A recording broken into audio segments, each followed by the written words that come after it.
Hello guys! So, bagong video na naman tayo. Ngayon, i-update namin kayo sa solar panel system namin.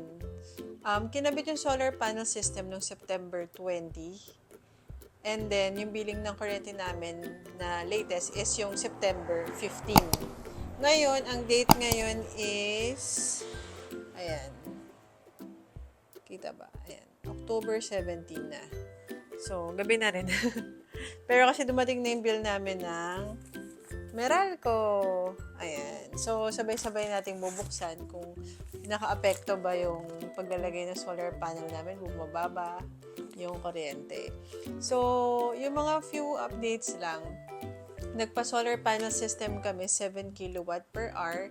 Ano siya, grid tie. So, nakaka-connect pa rin kami sa Meralco. Yung net metering namin is ipaprocess pa namin. So, ngayon wala pa kaming net metering. So, ang solar panel namin is nagagamit talaga namin sa day.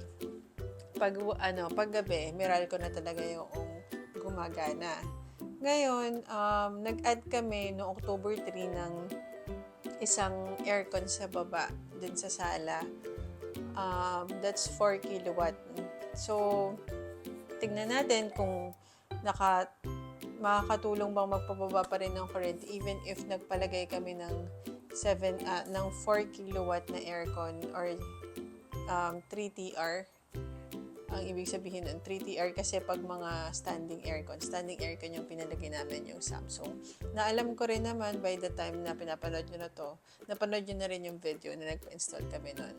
So ngayon, sabay-sabay nating buksan kung magkano ang bill namin. So yung bill namin nung last September 15 is around, if I'm not mistaken, 12,000 plus. So ngayon, hindi pala 12,000 plus. Yung 12,000 plus pala, yun yung pinaka malaki naming bill, which is around May to April. April to May nung this year lang din. And then, so, pairing last month namin is 9,000 plus.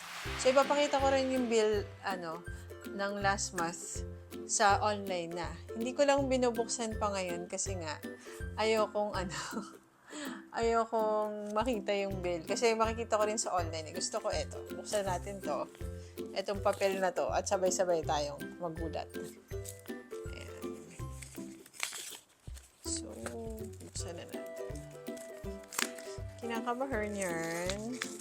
Yes, kasi syempre, ang laki ng investment natin dun sa sa solar panel. So, in-expect natin na medyo bumaba yung kuryente.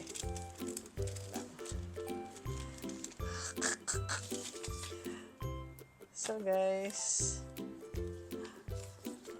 wala lang yung So, tignan na natin. Nakita nyo na ba? Ako hindi ko pa nakikita.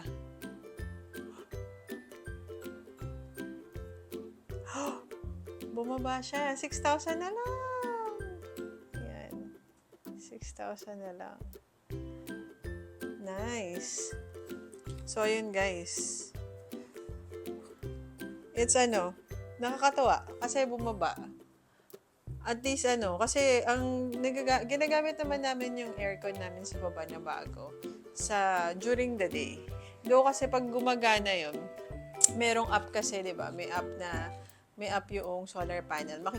Nakikita namin na nagre-run pag sa simula pa lang, syempre gagana pa yung mga compressor. Yung yung kilowatt na ginagamit ng aircon is mga 2.5, ganon. Pero pag na siya, stabilize na yung temperature sa baba, na siya, nagiging 1.3, ganyan. Minsan pag may aircon hindi sa taas, so mga 2.5, ganyan. Pero, ibang usapan na pag nagluluto na. Kasi pag nagluluto na, malaki talaga yung electricity na nagagamit. Aabot siya ng mga 4.5 kilowatt to 5. Depende kung anong ginagamit. Yan, pag rice cooker, nakadagdag yan ng 1 kilowatt, mga microwave or oven toaster. Yung induction cooker kasi, depende sa temperature or sa wattage na ginagamit ko. Napansin ko pag mga 350 watts lang yung ginagamit ko, like magpipito na itlog, mga 300 kilowatts lang yung yung nagagamit. So, 300 kilowatt per hour. So, ngayon, 300 kilowatt, 300 something. Basta 300 watts lang yung nadadagdag. So, ngayon, yan, 6,046.73. Nakatuwa. Kasi, yun naman talaga yung purpose namin para, mag-solar panel, makababa ng kuryente. So, ngayon, papakita ko rin sa inyo yung electric bill namin noong last September 15. So, remember, itong 6,000 na to,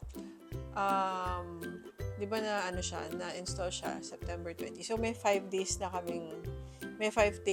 na wala pa kaming solar panel system. Tapos, itong 6,000 na to, nagdagdag pa kami niya ng aircon na 3TR or 4 kilowatt. 4 kilowatt nga ba? Basta ganun. Hindi pala kilowatt. 4 horsepower. Sorry guys. Horsepower. So, 4 horsepower yun or 3TR. So, malakas sa kuryente talaga yun sa unang bukas. Pero inverter naman yun. So, ayan. 6,000. Tapos, tignan natin yung kasi hindi ko masyadong kinkip guys yung bill. So, ayan. Papakita ko sa inyo yung history ng bill namin Ayan siya guys. Hindi ko alam kung kita or screenshot ko na lang. Ayan, makikita nyo merong 12,000 noong April to May. Tapos may mga adjustment. Ayan, 8,000, 10,000, 9,000 nagtipid-tipid. Kasi diba nagtag-ulan. So, yung last month pala namin is around 8,700. So, diba, nakakatuwa. Bumaba yung bill namin ng kuryente. 8,600. So, nabawasan din ng 2,600 pesos. Ano pa yun Hindi pa yun full month. Itong review na to, hindi pa pala full month yun. So, ano lang to. Parang mga 25 days, ganun. So, worth it ba yung solar panel system? Oo naman. Kaya di ba dati parang gusto mo lagi na ulan kasi gusto mo malamig-lamig. Ngayon parang gusto ko lagi mainit. At maliwanag yung sinag ng araw. Kasi pag mas maliwanag yung araw, mas malaki yung nako-cover ng solar panel. Pag mga makulimlim kasi minsan may mga binabayaran pa rin sa Meralco. So, hindi naman ibig sabihin na naka-solar panel ng day is 100% na nako-cover. Pero, actually, kasi nga, kaya pinalagay namin is 7 kph or 7 kilowatt per hour na solar panel is because gusto namin talaga makover talaga yung bill namin sa umaga. Ngayon, ang solar panel system is 80 to 90% yung efficiency niya. Hindi naman talaga siya normally nakaka 100%. Ngayon kasi malalaman lang talaga namin yung efficiency niya kung naka-net metering kami.